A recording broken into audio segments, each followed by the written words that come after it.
Hey, y'all, come look at this. అరే మీరు ఏం మాట్లాడుతున్నారో మీకు ఏమైనా అర్థమవుతుందా? 2, 3 స్టార్ట్. 3 స్టార్ట్.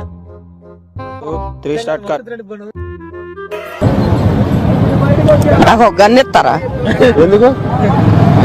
కాల్ చేసి అన్నమని జైలుకి వెళ్ళిపోతా. నాకు ఒక గన్ ఇస్తారా? చెప్పు, ఏదో ఏదో ఒక్కటి చెప్పు. మన ఇంటి దగ్గర 2 కిలోమీటర్లు వెళ్తే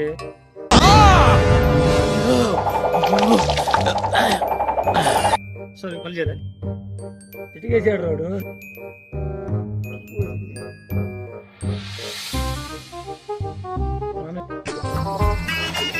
నేను ఈ ప్రపంచాన్ని వదిలి వెళ్ళిపోదాం అనుకుంటున్నాను. ఎప్పుడైనా గుడికి వెళ్తే తెలిసిద్ది, కానీ మనం ఏం చేస్తాం? జీవితంలో ఉన్న మల్లికార్జున గుడికి వెళ్తాం, తిరుపతిలో ఉన్న వెంకటేశ్వర గుడికి వెళ్తాం, భద్రాచలంలో ఉన్న